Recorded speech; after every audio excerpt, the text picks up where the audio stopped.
kurang daripada 20 minit, Ismail, kita ada untuk kita teruskan perbincangan. Ismail, silakan. Terima kasih, Ridwan. Sebenarnya kalau dilihat dari segi skala besar, ianya berbalik kepada bagaimana seorang calon dipilih itu berjaya untuk menggalas misi ataupun hajat yang bertujuan untuk memberikan kesejahteraan kepada para pengundi. Setiap kawasan itu berbeza.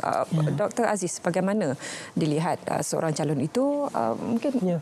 Ya, betul. Seperti yang saya bincangkan dengan Zaliha. Kalau kita bahagikan, di Selangor, mungkin di Kedah ada yang urban, semi-urban dan juga rural. Maka keperluan itu berbeza. Apa kalau calon boleh memenuhi keperluan itu, akan ada harapan dan juga peluang yang lebih cerah. Betul tu, Ismail. Saya lihat, kita lihat calon yang diletakkan ini tidak semata-mata perlu berdasarkan hanya populariti, tetapi kebolehupayaan dia menyelesaikan masalah di lokal, masalah local issue. Umpamanya di rural, di kawasan kampung-kampung, isu-isu seperti isu haiwan liar umpamanya yang makan tanaman, isu pengurusan sampah di kawasan luar bandar umpamanya, itu yang disebut-sebut oleh orang kampung. Siapa yang boleh membawa pembaharuan, siapa yang boleh mengambil kisah tentang apa yang mereka alami. Mungkin di semi urban ataupun urban, mungkin isu anjing liar tak begitu disentuh umpamanya, tapi siapa yang boleh menyentuh ataupun calon yang betul-betul memahami perkara itu, dia akan sedikit sebanyak dia akan mengambil kisah perkara ini.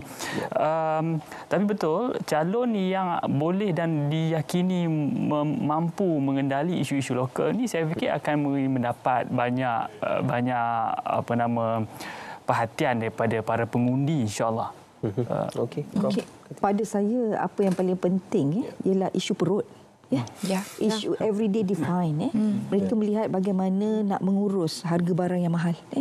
Kalau kita turun di Kedah tu, ada juga tauke-tauke yang bising.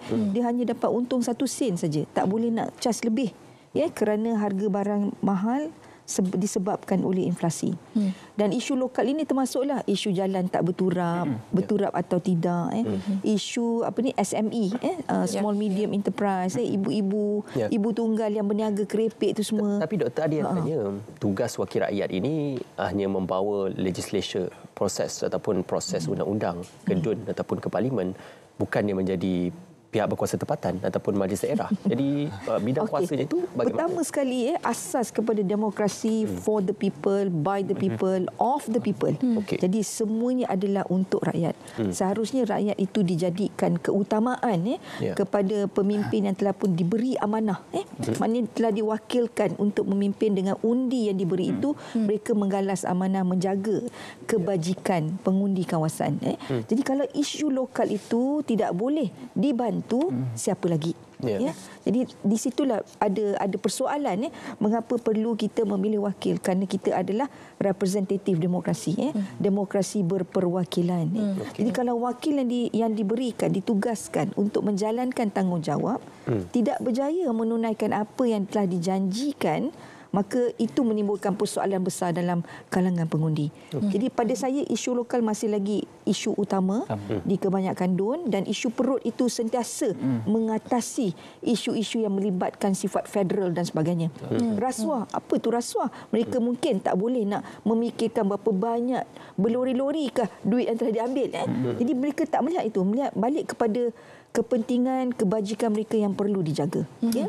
Kesediaan siapa saja yang dipilih nanti untuk mengambil isu-isu legasi ini dan mengambilnya sebagai mandat. Dan bukan terlalu memfokuskan bila saya jadi calon yang terpilih, saya ada mission tersendiri yang berhormat, yang berbakti. Betul, yang berbakti, betul. Sejauh mana dia boleh memikul dan mengotakkan janji-janjinya, itu akan menjadi salah satu orang kata indikator bagi orang untuk memilih. Dan saya suka untuk saya sebut bahawa Malaysia kita berdepan dengan beberapa isu penting, isu-isu yang saya fikir agak serius, seperti isu dadah. So sejauh mana calon-calon mempunyai komitmen untuk membantu menyelesaikan keluarga-keluarga yang berkaitan dengan isu tersebegini. So dalam kempen, saya juga melihat beberapa siri kempen dan sebagainya, tidak ada mana-mana parti yang betul-betul menyentuh berkenaan dengan komitmen tersebut. Tapi saya fikir mestilah setiap calon dia ada dia punya plan dan sebagainya, dan mestilah kita pun faham kan Prof, orang yang dah ada jadi calon mestilah dia well prepared untuk memikul tanggungjawab tersebut, insya-Allah. Ya. Saya juga nak kongsikan sebenarnya proses pengurusan pilihan raya bermula daripada keputusan diumumkan, pembersihan bahan kempen dalam tempoh 14 hari, keputusan diwartakan, calon perlu kemuka penyata perbelanjaan dalam tempoh 31 hari selepas keputusan diwartakan, dan boleh kemuka petition selepas tempoh 21 hari, pewartaan dan juga pameran penyata perbelanjaan pilihan raya. Tadi kita dah sentuh berkenaan perbelanjaan. Maka sudah ada kerangka dan juga prosedur oleh Perjalanan Pilihan Raya, peraturan dan juga undang-undang pilihan raya menyatakan perbelanjaan pilihan raya perlu dinyatakan dalam suatu tempoh yang diwartakan. Jadi apa kita melihat aspek integriti ini sebenarnya sudah ada, tetapi kadang-kala dipandang sepi ataupun mungkin tidak cakna berkenaan tentang prosedur-prosedur yang sepatutnya. Pada saya yang tidak cakna itu ada benarnya, Ismail. Kita jarang mendengar selepas pilihan raya mana-mana parti mengumumkan perbelanjaan, walaupun kita telah ada satu kerangka proses yang telah menggalakkan mereka untuk berkongsi berapa perbelanjaan yang digunakan. Adakah perbelanjaan ini boleh diaudit? Itu satu hal lagi yang kita harus fikirkan. Dan kalau telah ada sistem dan proses yang telah pun kalau pun telah diwartakan, ia perlu diamalkan. Bukan hanya tinggal di atas kertas saja.